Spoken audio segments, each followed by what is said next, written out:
Welcome back to another episode of Apparently with Astra. I'm so excited today because we're going to be talking about breastfeeding. And we know breastfeeding is a big topic for moms, and the decision to feed your child and how to feed your child is always a big emotionally, challenging decision. And I thought that I would get an expert in to talk about that. And we've got Dr. Allison Bernard. She's the president of the Breastfeeding and Nutritional Childhood Foundation. I got it wrong again. Now, for those of you who don't know, you don't even have to cut it, right? Because this is actually our second intro. And I don't even know why I try to remember things, because I still have the mommy brain. I was going to say, your brain cells are kind of like out there somewhere. You just had a child. So I'm just going to let you tell me the name of the foundation. Sure. It is the Breastfeeding and Child Nutrition Foundation.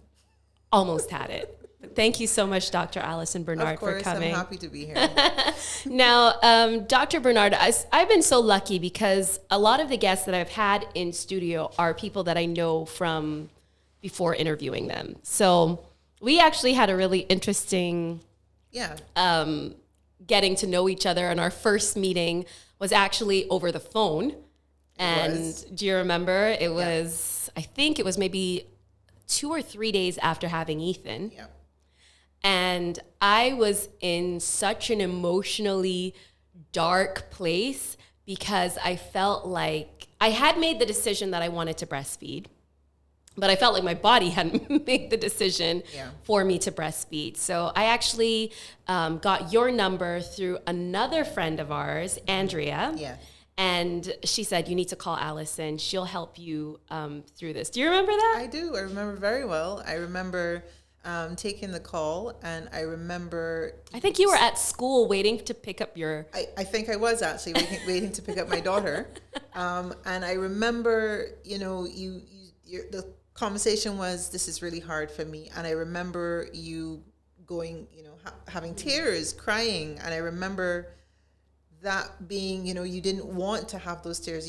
Maybe you felt like you shouldn't be crying, and you apologized a few times. And I'm like, what are you apologizing for? If you are not crying, then that might be something I'm a little concerned about. Right. It's so emotional. Honestly, I was so sure of what my post-birth plan would be. Mm-hmm. And then when it wasn't working out the way that I thought it would, I felt like a failure. Mm-hmm. And there's something that happens with new moms. I'm not going to say all moms. I can speak for myself and a few of my friends that I've had this conversation with, where it's really hard to ask for help. Yeah. And we don't know how to say, I need help, because we feel like it's a sense of we're not strong enough. How are we supposed to take care of this little person if we can't even do the most basic things? But I think part of that is that moms think that when the baby pops out the vagina or comes out the uterus, that they're supposed to automatically know how to breastfeed. And that, maybe 100 years ago, perhaps, when that's all you saw, women with their breasts out, breastfeeding like 6 and 7 babies. So you automatically, by seeing and getting that exposure, you kind of picked it up. And then when it was your turn, you managed to do it, right, with help. And those same women were the women that would come and support you in the breastfeeding. Yeah. We don't really have that now. We don't see, I got breastfed for, I think my mom told me 6 weeks, and then she packed that in because it was too hard. I seemed like I wasn't happy. Yeah. And no support back then either. So, and then, and a lot of women just don't see their mothers and grannies breastfeeding. I think the expectations of it all, not just your internal expectations, but then the expectations of society, that it's just supposed to happen naturally. It's supposed to be natural. Yeah. But breastfeeding is learned. It may be natural because without it, the human race would not exist without breastfeeding. It's natural, yes, but it's absolutely learned. You need to pick it up from the people around you. And right now, we don't live in that generation where you see a lot of women breastfeeding. It's not normalized in that way. And I remember Andrea Jordan saying on my first meeting of her, and she's a breastfeeding specialist, if you don't know her, she is phenomenal. Mm-hmm. She said that it is 10% natural, but 90% determination. Like, yes, the milk will flow, but you've got to put that work and effort in. Yeah, and absolutely. You'll physically see it after putting in that work in. It definitely is something that, and we just posted something like that on our Instagram about the fact that a mom actually said, breastfeeding is the hardest thing she's ever done, and it required dedication. She didn't even know she had those reserves, because when they come out, you automatically, and I think one of the things that the questions you mentioned was one of the mistakes that mums make. Mm-hmm. It's not a mistake. It's just something I think inherent to mums, and this generation of mums, we automatically doubt that our bodies can do it. Yeah. We don't. Where does that come from? I wonder. I mean, the same thing. They're not seeing it being done, and the women that they're seeing doing it struggle, and it's hard, and then they stop and go to formula. Mm-hmm. So if that's all you see all the time, then you don't. Why would you think that you're any different, that you will be able to do it? Mm-hmm. And a lot of women don't talk about the struggles that they have with breastfeeding. So if you think that it's supposed to be easy, and that everybody else is probably doing it okay, and then you struggle, you're like, okay, there's something wrong with me. I can't do it. I am going to stop now. Right.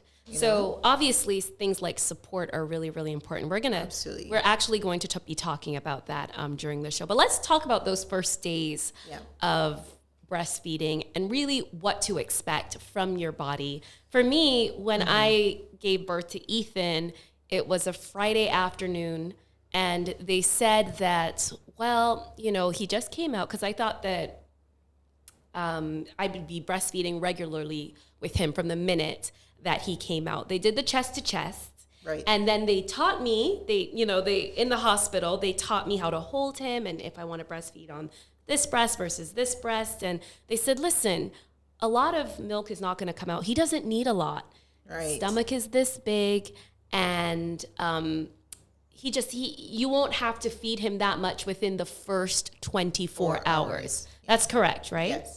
Yes. They won't ask for a lot in the first 24 hours. And often in the first 24 hours, they literally are just sleeping. They're so tired. It's hard being the good born. Old days. It's hard being born. Come on. Right? It's exhausting, really. And, I felt the nerves already coming in. Like, I could feel them, because I thought to myself, my body right now is here to feed this child regularly. I have to keep this child alive. That's overwhelming. And I remember the nurse coming in at a second time later on in the evening, and she said, okay, let's try again. And I kept trying to do it, and she kept asking, do you feel him latching? I'm like, I don't really feel, I don't feel anything. I don't know what I'm supposed to feel. Right. I don't know what it's supposed to feel like. Yeah. And she said, he's probably getting it. Don't worry. He's not crying. He's fine. Mm-hmm. And then we put him down, and then he slept through the night, and we tried again in the morning, and I still wasn't sure. Yeah. But I was so excited to go home with Ethan. Mm-hmm. I said, let's go. Let's pack it up. They said, I'm ready to go. Let's go. And that's what we did. Mm-hmm. And I settled in with him when I got to the house, and I tried to feed him again. And I felt him on my nipple, but I didn't feel like he was pulling. Mm-hmm. I just felt kind of like he was languishing on it. But remember, you'd never done that before, so you didn't know what it should feel like. Right. But the panic was starting to because I was away. He wasn't doing it right. Yes, and I was away from the hospital, and I felt this clock ticking. Like, oh my gosh, okay, it's 12:15. He hasn't had food. So all Saturday I'm trying, all Sunday I'm trying, and I'm telling you, I have this baby on my boob for like an hour at a time. Mm-hmm.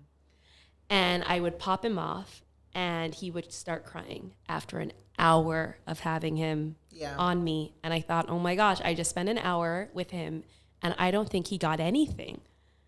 So you literally got the baptism by fire. Yeah. I mean, all of the stuff that you went through is exactly what to expect when you first, all of those emotions that you have, because first you literally just given birth, and all the emotion, all the hormones that you would have been swimming around in, are still there, but they're now being kind of flushed from your body, and that whole, the chaos of all of that. And your body just went through a trauma as well, physically. Exactly. You're emotional, and in that time, you're at your most vulnerable, and you're at the time where you're most likely to doubt that you're capable of doing anything, which is why you need the support. Yes. Which is why you need someone to take away all the other stresses, everything else that's going on. So literally you just lie in bed and you figure out how to breastfeed with some support, and everybody else feeds you, clothes you, brings you water. Right. The only thing they don't do is the bathroom facilities. Right. Literally. Well, for me, I did have support. My mom was there, my husband was there, and I was very much like, I wanted to keep my circle small in those first few days. However, between my husband and my mother, they were both telling me different things. So my husband was saying, don't worry about it. He's probably getting enough. Don't worry. Maybe he's crying over something else, or, he's popped into a new world. There's sounds, there's lights. He might be feeling overwhelmed himself. Or, so I was hearing that from my husband. And then my mother, every time she heard him cry or make a peep, she's like, oh, he's hungry. You should just get him formula.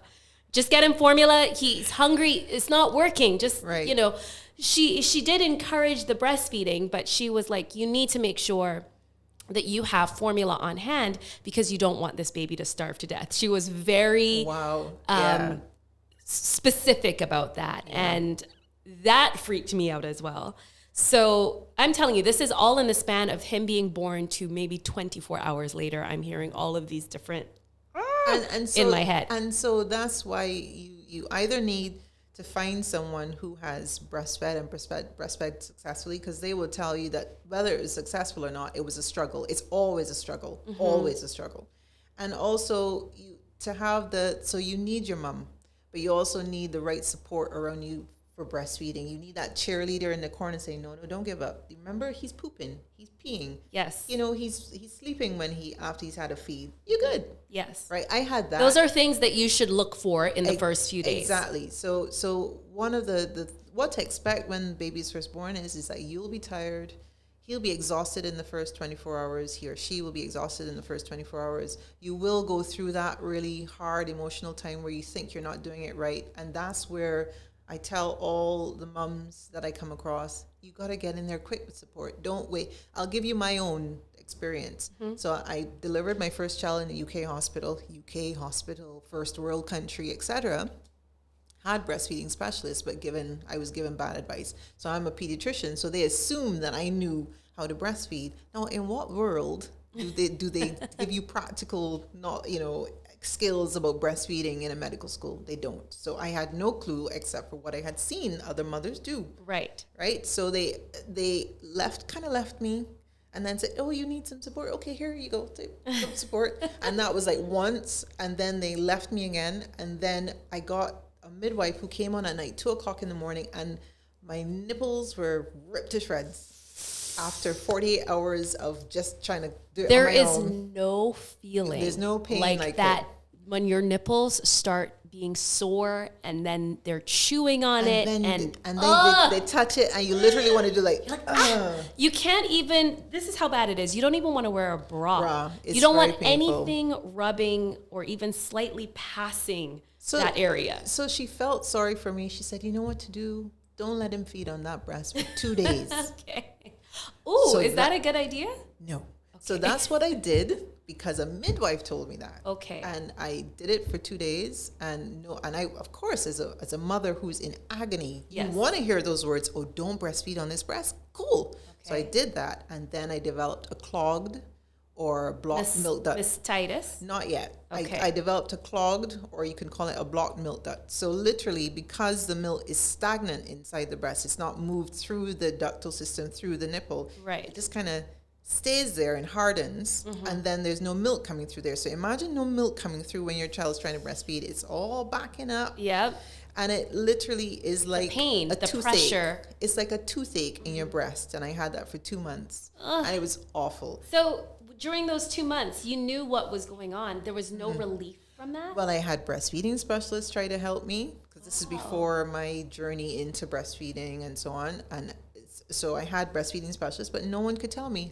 My husband and I figured it out.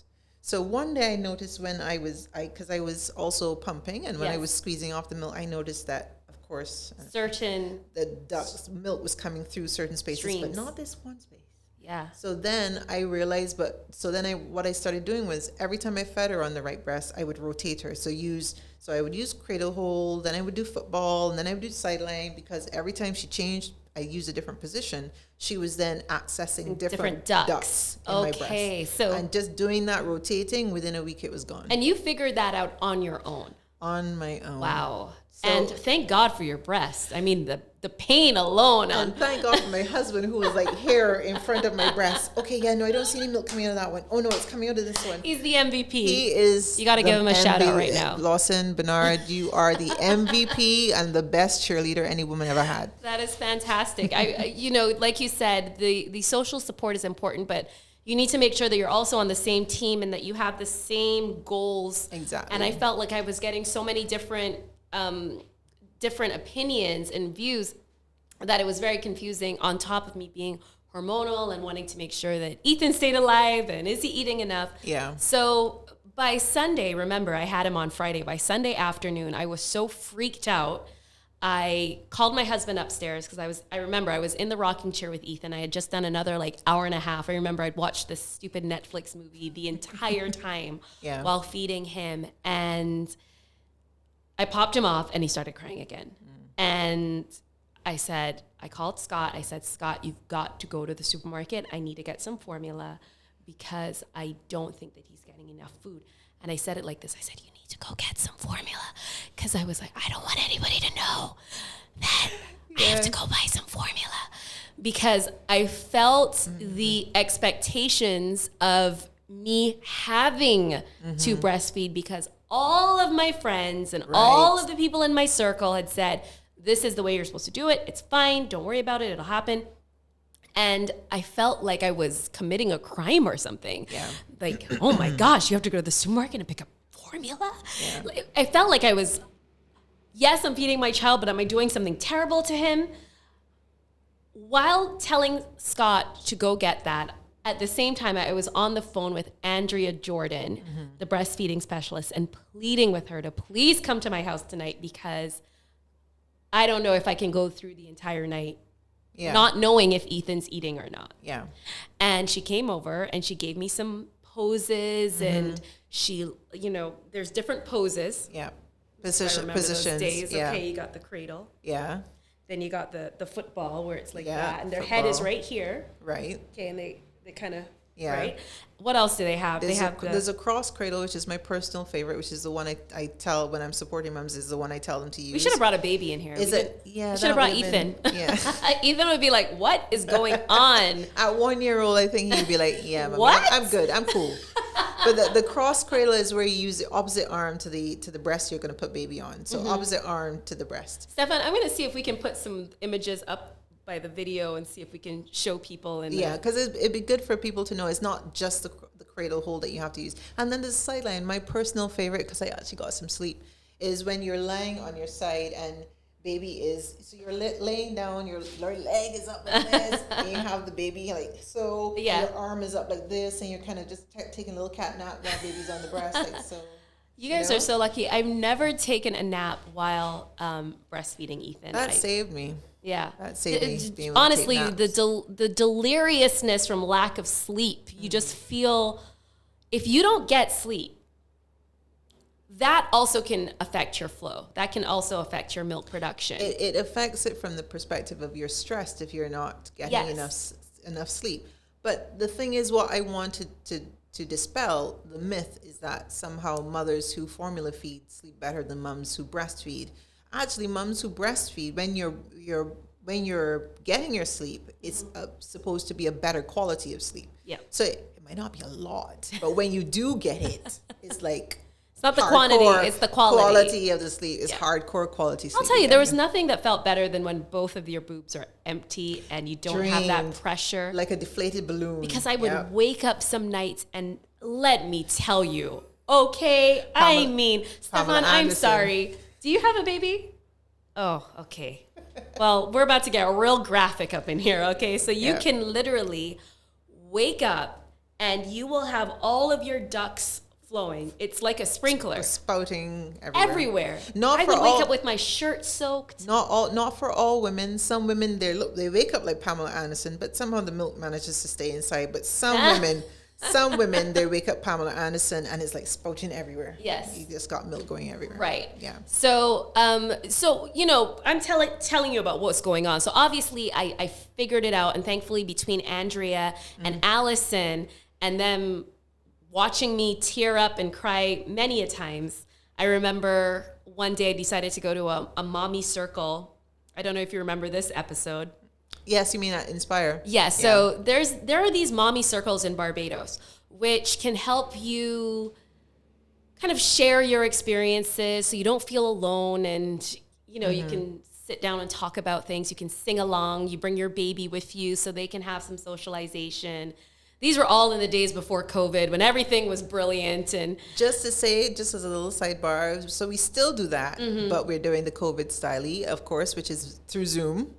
Right. So they still have the mummy groups where we do it once a month now, and they come together, and we're doing a sensory session this October, and we actually have guest speakers come in and tell them about tantrums and speech and language or whatever. So it's still happening. Let's put a note to make sure that by the end of the show, we give them the exact information so they can join up. But I remember one day I had decided, this really doesn't have much to do with breastfeeding. It was just about being a new mom and the stress I felt because my husband was still working full time and I wasn't ready to get a nanny or any kind of help. I thought that I could do it all by myself. And let's say the mommy circle was at 11 o'clock in the morning. And I got up and I said, I got plenty of time. I can feed Ethan. I can do the laundry. He can take a nap. He can get up.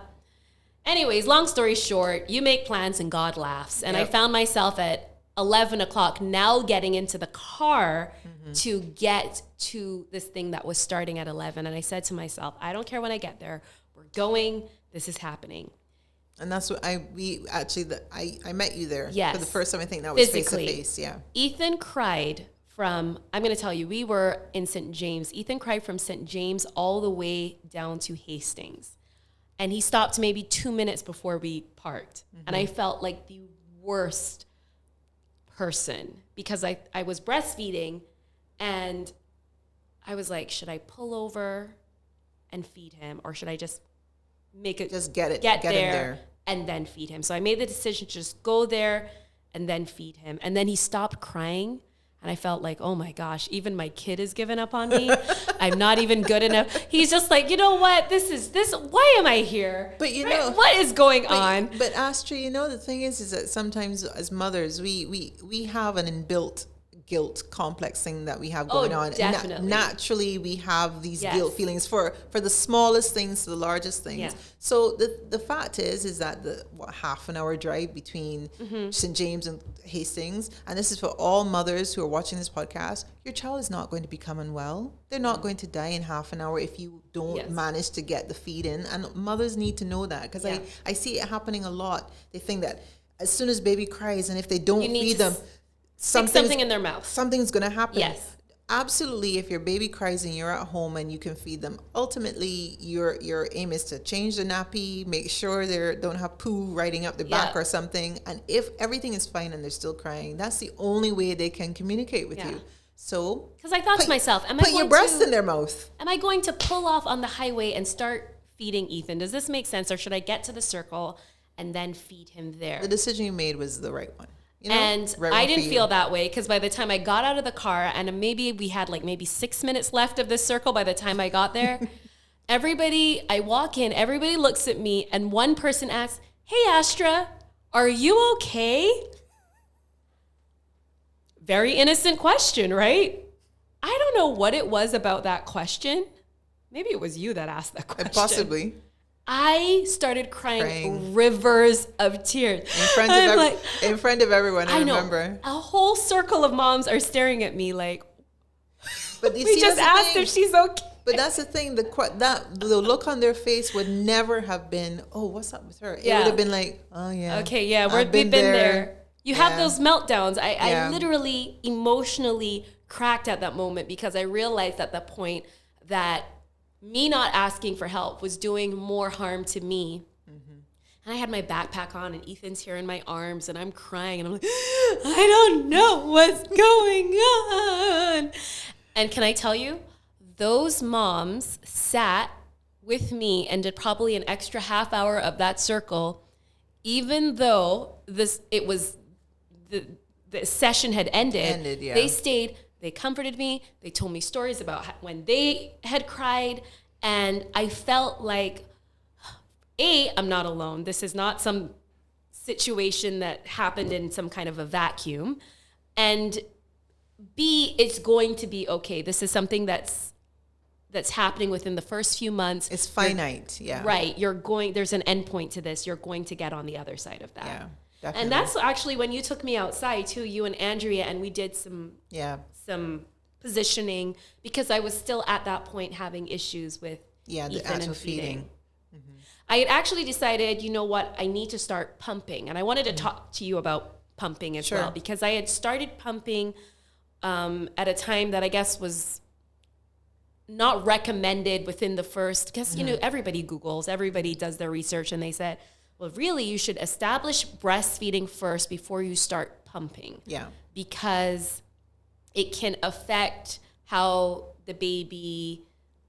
it's mainly about milk supply, because remember, a pump isn't going to remove as much from your breast as a baby's mouth will. But that's the thing, that's a baby with an effective latch. Yes. So if baby's not effectively latching onto your breast, so just kind of playing around with the nipple each time you put to the breast, then you need to get the milk off. Yes. So although it's not recommended, I would say within the first month, you're not going to be trying to pump your milk off. No. As a rule, it just kind of depends on, is baby latching on? Because if baby's not latching on, something better be latching on. Which is really important, and I feel like Ethan wasn't. Yeah. So I started pumping, and I was really excited. I got the #1 brand in Haka, if I remember correctly. Well, that was the manual, but remember, remember you were actually really impressed because I started with an electric pump. Yeah. And then I switched to manual. So I started with an electric pump, and I felt like, this is it. All this milk is going to come off. Ethan is going to have all the milk he needs, and there's going to be extra. I'm going to have tons and tons of milk in the freezer. I can go back to work. No problem. I pump for the first time, and I get maybe 1/3 of an ounce of milk out of my boobs. And I thought to myself, what is this? And an ounce is like 30 mils, so that means you got about 10 mils. So like a syringe full of milk. But and I'm not kind of pointing out that to say, oh, that's so little. What were you trying to do? Yeah. But the fact is that is pretty standard. The thing with pumping is that often some women pump and they're like masses of milk comes out. But actually, I find more often is average amounts are very small. And it doesn't, remember, that's not a reflection of what's in there. That's what mothers have to remember. When you actually see the milk in the bottle, it is not a reflection of what's actually inside your breast. And it's not a reflection of what baby's actually getting. You have to remember that. Okay. So eventually, after some weeks, and I kept pumping, I would wake up in the middle of the night because I heard for those that pump, that your flow is better sometimes at nighttime. I would get up at 2:00 in the morning. And I did find that I would get more milk in the middle of the night. I guess because you're relaxed. Maybe that's it. You've been asleep for a few hours. And also that's when prolactin, the hormone that's responsible for milk production, that's when it's at its highest at nighttime. Yes. So if it's high at night, then your milk production, your flow might be that little bit better at nighttime. And thankfully, that was my decision because I just felt like Ethan's latch, and if he could stay on the boob for 24 hours a day, he would do that.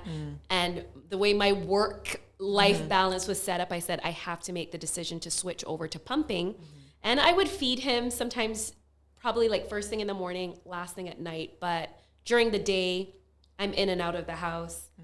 I need to have some reserves. So I started pumping, and I was quite successful. I actually moved from the electric pump to the manual, and that was fine because you can and we can recommend the Haka pump because you can feed baby and still have the Haka connected, and you don't have all these wires and everything. So if you haven't seen, check out the Haka pump. I know it's available on Amazon. I don't know if it's here. I don't know. I don't know. And Medela also does manual pumps as well. All right, so let's talk a little bit about things that moms do to prevent or maybe hinder their milk flow, and things that they can do to improve their milk flow. Which one would you like to start with first? Well, I don't want to say mums do anything to hinder milk flow. I think it's all the process of breastfeeding, and it's the stress that's associated with breastfeeding and not being sure whether or not your baby's getting enough. And stress can hinder milk flow, milk production, because it definitely has an impact on it as well. So I always I tell mums about self-care. Self-care. Make sure that you're okay. It's like, my husband always talks about this. I can't remember in what context, but he's talking about the being on the plane and what do you call those things that come down? If the mask come down. So they ask you to put yours on first before you helping anyone else. Helping anybody else. And it's the same thing with everything in life. You need to practice self-care. You need to take care of yourself first. So whether it's making sure you eat enough nutritious food, make sure you're drinking enough water, make sure you have your glass of water next to you when you're breastfeeding, because if you're dehydrated, your milk supply is also low. Yeah. It can be low. And just make sure you're taking care of yourself. You do that first, and then your milk flow, if it's low, may rise, because if that's the problem. I think too that some mothers forget that breastfeeding is about demand and supply. So in that first 24, 48 hours, that's crucial for your milk coming in at day 3 or 4. So it might seem as though baby isn't taking much, and you get like 5 mils coming from your breast each time baby breastfeeds, but you still have to do the work. Put him or her on, make sure they breastfeed, they wake up, they breastfeed, because then that means that day 3 or 4, your milk whooshes in, you're Pamela Anderson. I have to stop invoking this woman's name, but it's literally how you look. It's literally how you look. Huge, the primary cause of breast engorgement is that first milk coming in. Wow. That's engorgement. And that's essential. That's an essential part of the process. So it is literally about making sure that baby's latched on properly. Because if baby is not latched on properly, you're in pain. So the first sign that baby's not latched on well is if it's painful. Okay. If you take baby off and your nipples are raw and turning into mincemeat, Andre hates when I use that terminology, but it's quite visual, and then you know what to look for, right? But it literally has that kind of look. Yes. And if that's happening, there's something wrong with the latch. And for those who are saying, you know what, I've tried everything, I don't know what I'm doing wrong, can they come to the foundation and take classes? Is there anything? So the foundation, we're small. We don't have classes as such. We do outsource to people who do breastfeeding preparation classes. And also it depends on whether, if you want the support group style, so once a month we have our support group, and you can come, and there's a senior midwife, Sister Felicia Archer, who, retired midwife. She's at every single session. She gives advice, and she's willing to also see you one-on-one to kind of give you breastfeeding advice. But we also outsource for one-on-one breastfeeding advice as well. But the whole point of milk flow and milk supply for these mums is get baby latched onto the breast, get support. So I'm not just talking about with the BCNF. Of course, why we exist, to support mummies. But before you leave hospital, when you're in hospital, talk to the nurses and say to them, because we're a BFHI, we're a baby-friendly hospital, which means that our nurses, our midwives are trained to assist, not just in giving you information, but practical assistance. Your baby's not latching on properly, they can give you the practical assistance to get baby latched on, to at least start that process. And then don't leave until they do. And you might be there for a few days, and I'm sure they may not be too happy about that, because they got work to do. But still really it's hard sometimes, especially when you see them working hard. You can see they're tired and they don't have a lot of time, but you still have to make the effort to kind of say, listen, I really need help. My baby's latched on. And sometimes you might think, and they might think, that formula is the next step. But actually, formula, if you go to UNICEF, on the list of scale of things that you should do when baby's not getting enough milk is formula's at the bottom of a list of 4 things. So the first thing is to breastfeed. And then the next thing is to express your milk off, whether usually hand expression is better even than using a pump. And then the next thing is use a wet nurse. So get a mom. A wet nurse? Yeah, get milk from another mommy. But obviously in the context of making sure that's a safe thing to do. So these are the UNICEF approved methods. Well, probably UNICEF recommended tier, so it's like a list of ways that in terms of how they recommend babies should be fed. Well, let's talk about the wet nurse for a bit. I know that there are some moms, and I have to shout out. In Barbados?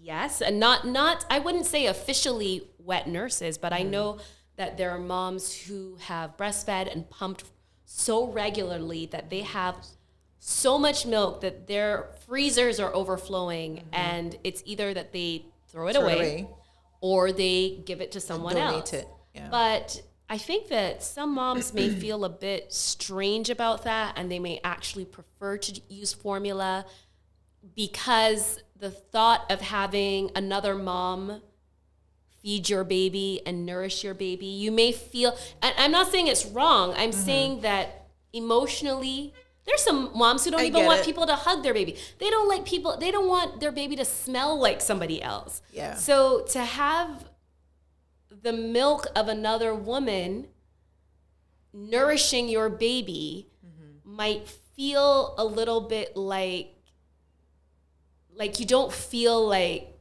it's not like cheating or anything, but I don't know how to explain it exactly, but I know that the moms out there know what I'm saying. And they would rather just have something that's kind of distant, a box of formula that you get at the supermarket. But then you think about the fact, but if you think about it from this perspective, so yes, I do get emotionally why another mother giving because they're not breastfeeding them, you're gonna collect the milk from them and give it to your baby. So not in a wet nurse in the strictest sense. Right. And think about donor milk banks, which is really what UNICEF is also talking about. They're buildings and spaces, departments and buildings that collect mother's milk, put it in a freezer, clean it first, make sure it has no infectious agents. Screen it. Exactly. And make sure that it pasteurize it and everything. Make sure it's nice and clean, just like you do normal cow's milk. And then give it to NICU babies because they need the breast milk and other babies might need the breast milk. So I have a question because I know that here in Barbados, I'm pretty sure we do not have a breast milk bank. No, we don't. We do not. No. Is that something that you would recommend to have here? Is that? Absolutely. I mean, I would say I would be surprised if my colleagues in NICU would not be absolutely thrilled if we could develop something like that here. And I think a couple of years ago, QEH had the ambassador to Brazil had come and they were discussing the whole donor milk bank thing because Brazil is held as the gold standard for doing that. They have fire trucks who will go out to people's homes, collect the milk and take it back to the hospital. That's so interesting. To the place where it's going to be screened and kept clean and safe. I think that's really it's interesting. Fantastic, but of course it's a lot of money. Right. And it's especially expensive. For moms who make the decision to go back to work, you might sometimes feel like your options are very limited. We had a conversation one time about moms who go back to work. However, it's recommended even here in Barbados that breastfeeding happens up until 6 months minimum. Yeah. But we go back to work after 3 months. And some moms are wondering, but how? How am I supposed to do this? Am I just supposed to pump? What are my options here? Should every workplace have a place where I could pump? Because if I'm going to be pumping for my baby while I'm at work, I need to have a clean, quiet area to do that. You definitely need to, before you go back to work, you have to start thinking, is this what I want to do? I find that if there's a mistake I think that moms make is not making decisions about breastfeeding even before they've had baby. So before you have baby, make the decision. Do I want to breastfeed exclusively to 6 months? Or am I happy? Have I made the decision internally in myself that I Right. also want to include formula? It makes your life less stressful. Yes. And my job as a breastfeeding advocate is to say to you, you don't need formula. You can, but you, the mother, like I had to as a mother, I have to make the decision for myself. Absolutely. And no one gets to judge you for whatever decision you make. Absolutely. Right. And the BCNF, we're not in the job of in the role of judging, but you need to make the choice. And that's why I brought Allison on, because I know that you have that balance that we're looking for.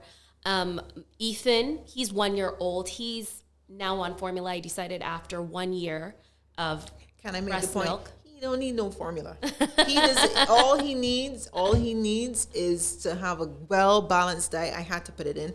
He does not need formula, and perhaps formula companies are saying, "Good Lord, get this woman off the podcast now." Can I just say that Allison's thoughts You do not need are not necessarily reflective of those of Apparently with Astra.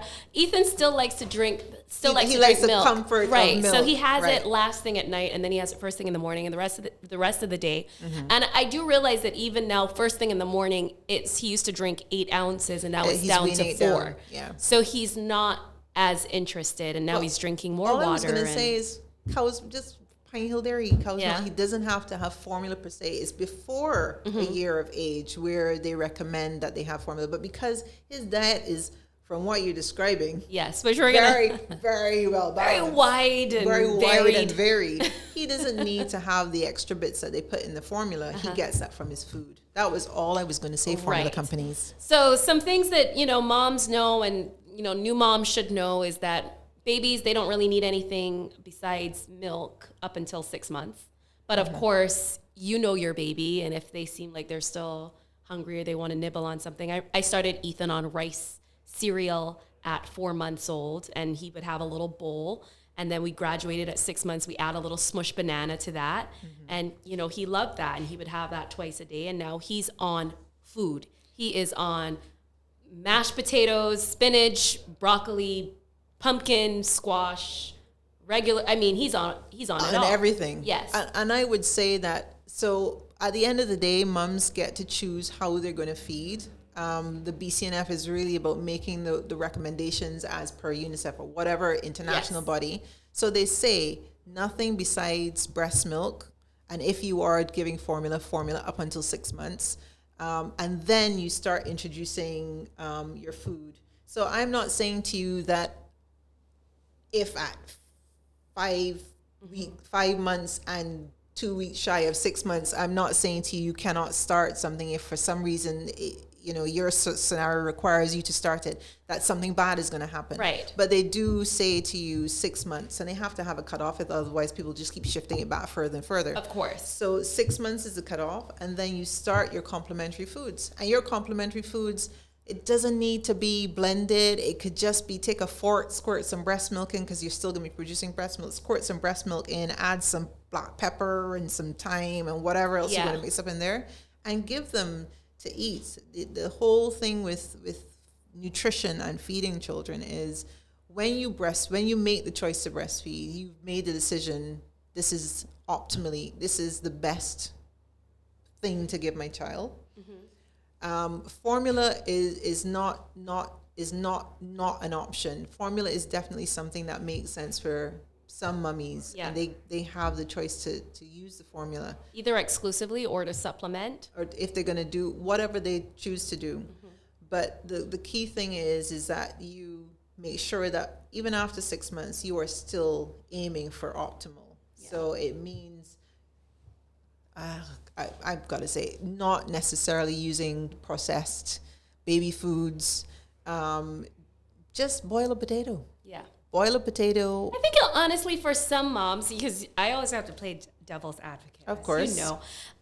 It's some people might think it's a time thing. Some people might think it's just easier for their lifestyle. Why add another stressor? Why should I have to peel a potato? I mean, I could just, take the jar. And I mean, with Ethan, luckily for Ethan, he's got me who doesn't work a 9-to-5 job. He's got a nanny there who knows how to cook. He's got, these things happening. But there are some people in certain situations who may feel like, you know what, I've already got enough going on. As long as he's or she is fed, what's the difference? What is the difference? So there is a difference. There is a difference because those processed foods are high in salt and high in sugar. And I mean, if we're really in this mind space of talking about child nutrition and what's optimal, and remember what you do even before you have had your baby, what you do to your body has an impact on their health into adulthood. So, and I'm talking about childhood obesity, I'm talking about NCDs. So if we're talking in that context, and we all know the statistics that, you know, it's what, 84% of people die from NCDs. That's, I think, a 2014 statistic from WHO. So 84% of total deaths is from non-communicable diseases. And it's really about the food we eat. Yeah. And it's even about the food that we eat and we give our babies from the time that we start weaning them onto solid foods. Yeah. And the reason is that not necessarily that these foods are high in saturated fats, but they're high in salt and sugar. And if we start feeding our babies or children those foods from early on, they get used to salt. They get used to sugar.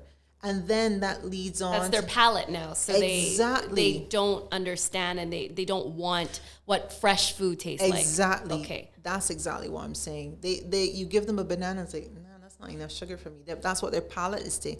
Bananas have a lot of sugar. A lot of sugar. Yes. And if a banana is not enough, yeah. you understand the levels of sugar that these children are requiring. So I think it's really important that although, yes, I get the don't get me wrong, I am a mother. I take my children to school. You think I want to cook every single day, but I do because I recognize that the importance of it nutritionally. Or if you have to do the meal prep, I know there are organic, you know, you can do organic baby food. There's frozen. There's some that are pretty good. Yes. I actually I nearly met a young man who's actually brought out baby foods here in Barbados.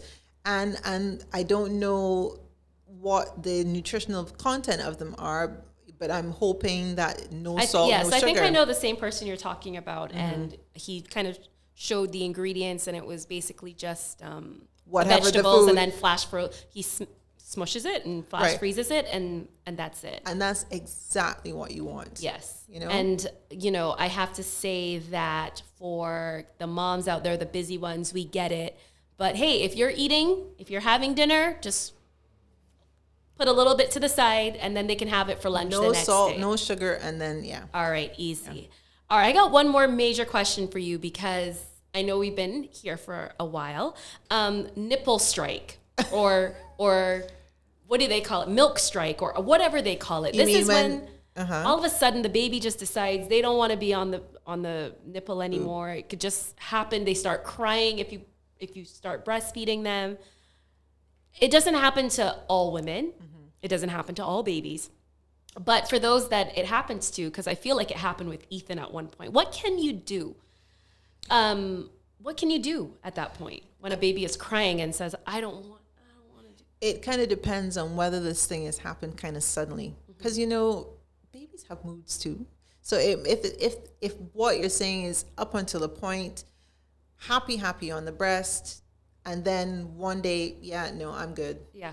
Could be an earache. Anything. Could be a sore throat. It could be it's too hot. Could be your diet. It could be something from the food that you're eating. It could be it's a really hot day and he just doesn't really want to be close to you right now because it's too hot. It could literally be anything.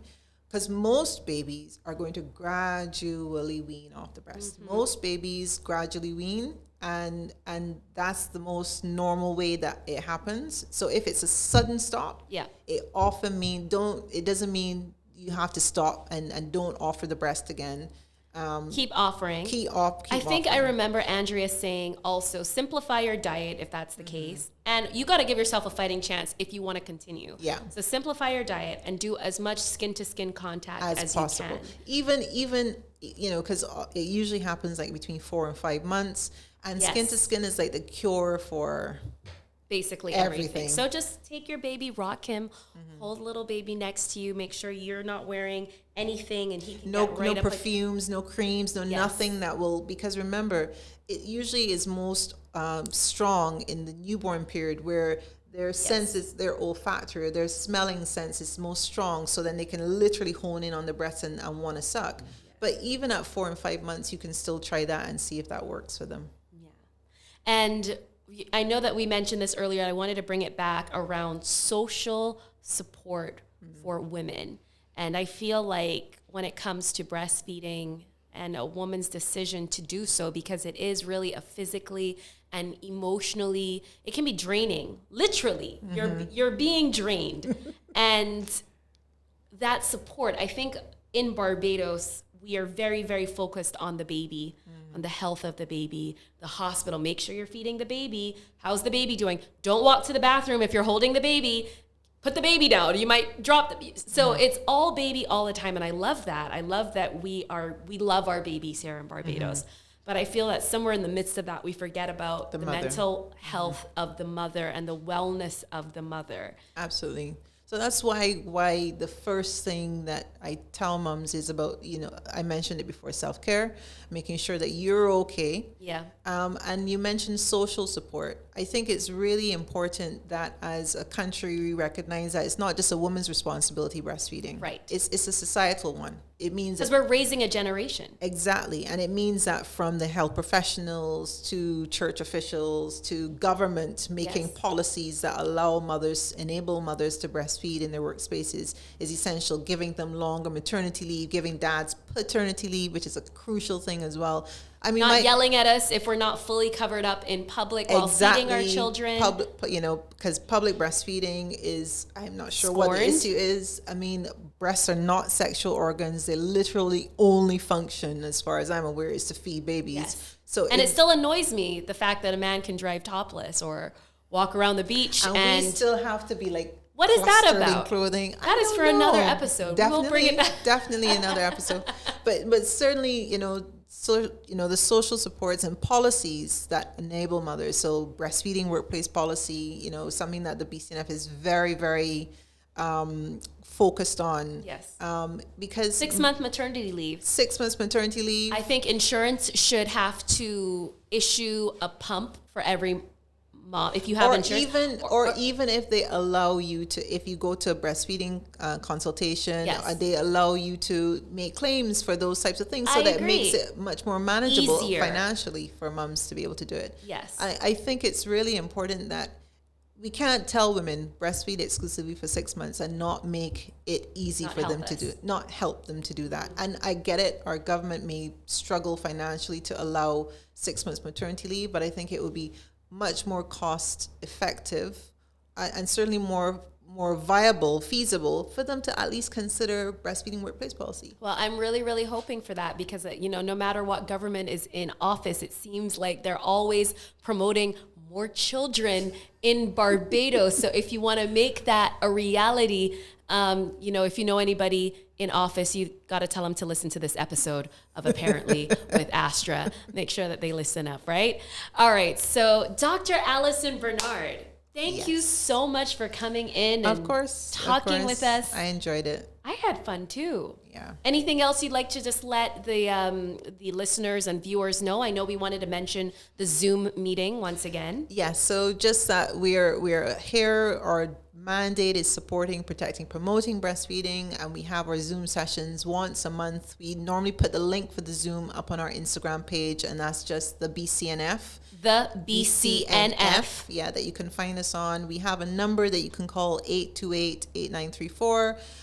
We have an email address, thebcnf@yahoo.com, and we're also on Facebook as well. You can find us everywhere. They are literally everywhere. Yeah. And for those moms who are, now starting out and in their first steps, and you're feeling alone, lost, hopeless, just know that there are people out there that are willing to help you, and you can make the first steps with them. And that's the goal here. We want to make sure that every mom has a successful first years with their children, especially when it comes to feeding and nutrition. Absolutely. And I think not the BCNF, breastfeeding and then complementary feeding. These are really cost-effective ways that we can actually make a dent into the scourge that is childhood obesity and the scourge that's NCDs. Yeah. One low-hanging fruit, one of the first things that you can do. Yes, absolutely.